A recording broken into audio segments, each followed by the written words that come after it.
네, 하루간 경제 뉴스를 종합하는 시간 경제운입니다. 간밤 세계의 금융시장이 미국 연방준비제도의 기준금리 결정 회의에 집중하는 사이에 한쪽에서는 미국의 한 지역은행 주가가 폭락하는 일이 있어서 눈길을 끌었습니다. 어떤 일이 있었던 건지 홍 기자의 뉴스 포인트에서 알아보겠습니다. 지금 홍경표 기자 자리에 나와 있습니다. 네, 어서 오십시오. 안녕하세요. 미국 주식시장 무슨 일이 있었던 겁니까? 미국의 한 지역은행의 주가 폭락 사건이 있었는데요. 작년 혹시 기억나시나요? 이 작년 3월에 실리콘밸리 뱅크가 유동성 위기와 대규모 예금 인출, 뱅크런 사태로 파산하고 이를 시작으로 은행 위기가 전이되면서 이제 지방은행들의 줄파산 위기가 고조된 적이 있었습니다. 이때 미국의 지방은행 중 하나인 이제 시그니처 은행이라는 곳이 파산을 했는데요. 네네. 이 시그니처 은행을 인수한 뉴욕 커뮤니티 뱅코프라는 뉴욕의 지방은행이 있었습니다. 이 은행은 이제 그 미국 지방은행의 맏형격이라고 할 수가 있는데요.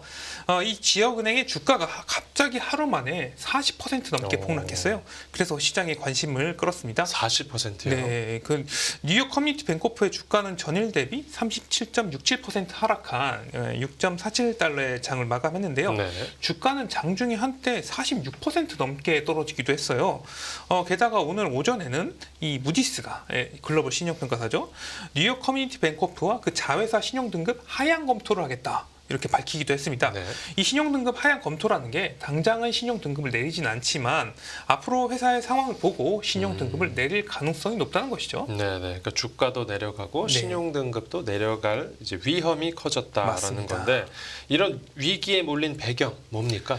네, 뉴욕 커뮤니티 뱅코프가 지난 4분기에 깜짝 손실을 기록한 데다가 대손 상각액이 늘었기 때문인데요.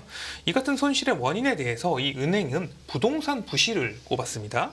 이 부동산 대출 부실이 늘어나기 시작했다 이렇게 밝혔고요. 네. 특히 부진을 겪고 있는 상업용 부동산 부문에 이 잠재적 손실에 대비해서 이제 충당금을 쌓았다 이렇게 밝혔습니다. 그러니까 여기도 부동산이 말썽이네요. 맞습니다. 네. 이 뉴욕 커뮤니티 뱅코프는 4분기 손실 대부분이 코업 대출 그리고 오피스 대출이라고 설명했는데요. 네. 이 코업 대출이라는 거는 이제 건물 전체 소유권은 협동조합이 가지고 이 부동산 지분만 매매하는 형태인데 네. 이게 뉴욕시에서 흔히 볼 수 있는 아파트 빌딩 유형입니다. 뉴욕 커뮤니티 뱅코프 은행이 주요 대출 기관이고요. 네. 이 은행 코업 대출이 뭐 디폴트에 빠진 건 아니지만 매각 및 이제 상각용으로 전환을 했다고 이렇게 설명을 했는데 네. 한마디로 이제 손실 정리에 나선 것이다 이렇게 볼 수가 있고요. 네.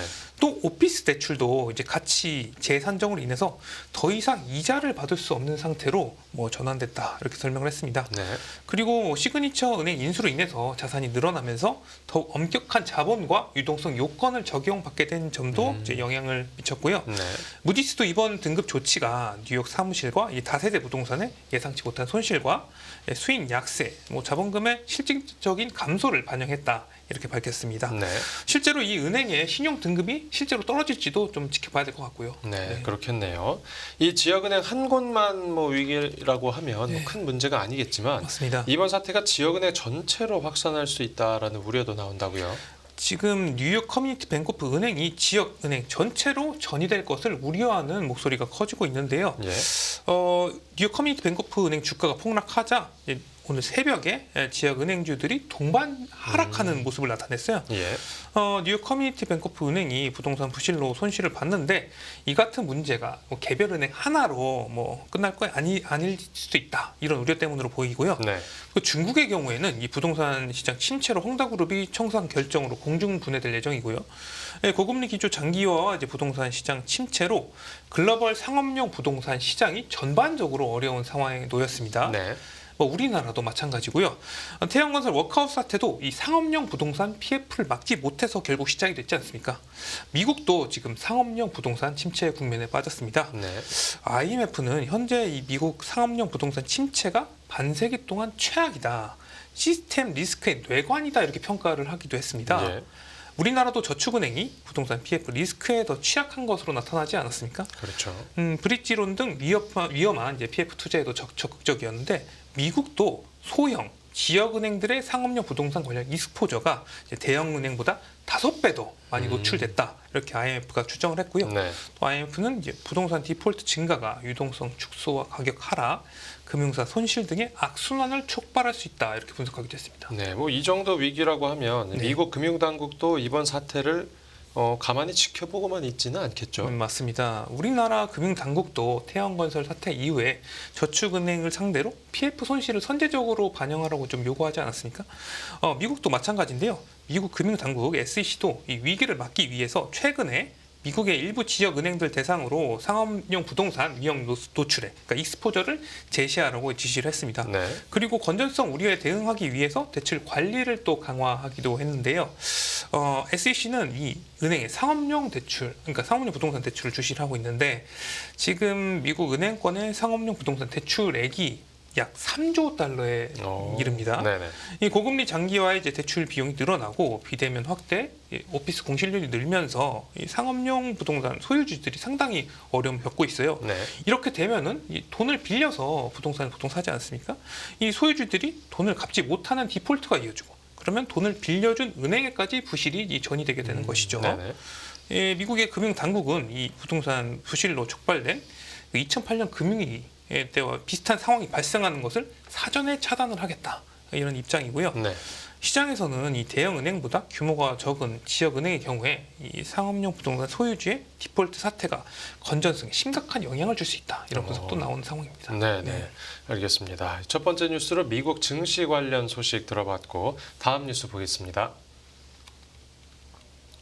네, 미국 연준 조기 금리 인하의 신중. 오늘 새벽이죠. 올해 첫 미국 기준금리 결정 회의가 열렸습니다. 네. 전 세계 금융시장의 이목이 이제 미국 연준 한 곳으로 집중됐는데 네네. 이번 회의 결과부터 요약해 주시죠. 네, 연준은 오늘 새벽 FOMC 정례 회의에서 기준금리 범위를 5.25%에서 5.5%로 동결했습니다. 이 기준금리 상단은 5.5%로 여전히 우리나라 기준금리 3.5%보다는 2%포인트 높은 수준이죠. 예.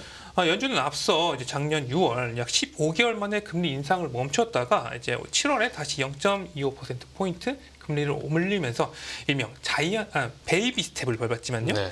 이후에 4번 연속 이제 금리를 묶었습니다. 그리고 아직까지 이제 긴축적 통화 정책 방향키를 틀진 않았어요. 네네. 연준이 이번에도 이제 기준금리를 동결하기로 한 이유는 네. 뭐였습니까? 이에 대한 근거를 이제 제롬 파월 연준 의장의 FOMC 이후에 기자회견에서 엿볼 수가 있었는데요. 네. 역시 문제는 물가였습니다. 연준 의장은 이제 물가 수준이 많이 낮아지긴 했는데 지금 당장 금리를 내리기까지는 아직은 부족하다 이런 뜻을 밝혔고요. 네네. 기준금리 상단 5.5% 수준을 계속 유지하는 게 지금 최선이라고 본 것이죠. 네. 파월 연준 의장은 지금 물가 상황에 대해서 현재 우리는 승리를 선언한 시점이 아니다.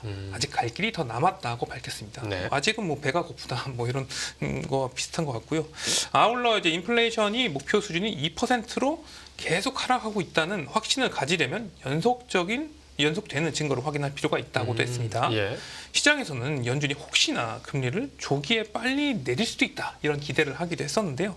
이를 파월 의장은 일축한 셈이죠. 이 3월 조기 인하 가능성 관련 질문에 두고 봐야겠지만 FOMC가 3월 회의 때 금리를 인하할 만큼 확신에 도달할 것으로 생각하지는 않는다면서 부정적 답변을 내놨습니다. 네. 근데 금융시장에서는 연준이 언제 대체 금리를 내릴지 이제 가장 네. 궁금해할 것 같은데 맞습니다. 이번 회의에서 혹시 힌트가 나왔습니까? 미국 연준이 금리를 내리는 이제 통화 정책 이제 긴축을 종료하는 피벗을 올해 시작하는 것은 엄청난 변수가 발생하지 않는 한 이루어질 것으로는 보여요. 이제 올해 안에는 이는 이제 오늘 파월 의장의 발언에서도 엿볼 수가 있었습니다. 파월 의장은 앞에서 조기 금리 인하에 대해서는 부정적인 답변을 내놨지만 어느 정도 통화 완화적 이른바 비둘기파적 시각도 곳곳에서 내비쳤습니다. 네. 파월 의장은 이제 작년 하반기 인플레이션 데이터가 충분히 낮다면서 올해 어느 시점에서 긴축 정책을 완화하는 일을 시작하는 것이 적절할 것이다 이렇게 말을 했습니다. 네. 결국 올해 안에는 금리를 낮추겠지만 서두르지는 않겠다. 이런 메시지를 시장에 전달한 것으로 볼 수가 있고요. 네. 그는 또 이제 모든 위험이 금리 인하가 적절하다고 믿으나 이 금리 인하 시점은 인플레이션 완화에 대한 확신을 가질 수 있냐에 달려 있다고 언급을 했습니다. 네. 파월이 애매하게 말하긴 했는데 언젠가는 내린다는 것 같습니다. 그럼 그 언제가 언제냐? 네. 시장의 시선은 5월로 향했습니다. 그 시카고 상품 거래소에 따르면 이 연방 기금금리 선물 시장에서 연준이 오는 3월에 금리를 인하할 가능성이 36%에 불과했는데요. 네. 전날 40.4%에서 좀 줄어든 것이고요. 네. 반면 5월 한 차례 인할 이제 가능성은 100%로 반영을 했는데 네. 3월은 어렵다고 했으니까 5월은 유력하다. 뭐 이렇게 기대를 하고 있는 것 같습니다. 네. 그러니까 미국 연준이 이제 기준금리를 인하할 것으로 보는 그 예상 시점이 5월쯤이라고 네. 나왔다는 건데 네네. 또 그렇다면 우리나라 기준금리는 대체 언제쯤 조정되겠습니까? 우리나라의 한국은행도 이달 22일 금융통화위원회 통화정책 방향회의에서 기준금리를 결정하게 되는데요. 네. 연준의 4차례 연속 금리 동결과 파월 발언 등으로 미뤄봤을 때 한은도 이제 이달 8연속 기준 금리 동결을 결정할 가능성이 상당히 높아졌습니다. 예. 이렇게 되면 미국의 이제 기준금리 상단과 우리나라의 기준금리 차는 역대 최대인 2%포인트를 유지를 하게 되고요. 네. 지난달 열린 첫 금리 결정 금통위 때도 한은은 물가가 2%에 안착한다는 확신이 들 때까지 긴축 기조를 유지해야 한다는 입장이었습니다. 네. 이 미국이 언제 내리냐를 좀 지켜보고 있던 상황이었고요. 네. 이창용 한은 총재도 지난달 미국 연준의 금리 결정 등이 예상대로 갈지 한번 봐야 된다면서 적어도 6개월 이상 기준금리 인하가 쉽진 않을 것이다 이렇게 밝힌 바가 있습니다. 네. 그럼 돌려서 말하면 6개월 이후에는 금리 인하가 가능하다 뭐 이렇게 볼 수도 있잖아요. 시장에서 그렇게 해석을 할 수도 있죠. 네, 그렇죠. 그래서 이제 한은의 금리 인하 기대감은 올해 하반기 시장인 7월로 좀 쏠리고 있는데요. 네. 뭐 연준보다 서둘러서 뭐 상반기에 인하할 이유는 거의 없는데 그렇다고 해서 연내 동결을 고수할 필요도 크지 않다는 기대가 시장에 상당히 많고요. 네. 이 부동산 PF 등으로 인해서 내수가 위축될 것으로 예상되는 상황에서 이 때문에 통화 정책 대응 필요성도 커질 것으로 전망이 되고 있어요. 네. 미국 연준을 확인하고 갈 가능성이 높고요.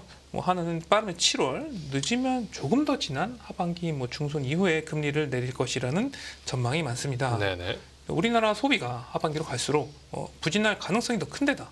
이때는 이제 물가 상승이 좀 둔화될 것으로 예상이 되면서 이제 한은의 정책 대응이 시작될 것으로 보는 시각도 많고요. 네, 그렇군요. 끝으로 오늘 미국 연준의 기준금리 결정에 대해서 한국은행 측에서는 어떻게 평가했습니까? 네, 오늘 한은은 시장 상황 점검 회의를 열었는데요. 이 자리에서 유상대 한은 부총재는 연준이 정책 금리를 동결하면서 시장 예상과 달리 3월 금리 인하 가능성이 높지 않다는 시그널을 줬다. 이렇게 분석을 했습니다. 네. 그리고 이제 연준은 향후 정책 금리 조정 가능성을 열어두면서도 조기 금리 인하에 대한 상당히 신중한 입장을 보였다 이렇게 말을 했는데 네. 지금 시장의 어떤 스탠스와 거의 비슷하게 분석을 했다 이렇게 볼 수가 있겠고요. 이창용 한은 총재도 오늘 FOMC와 관련해서 언급을 했는데요.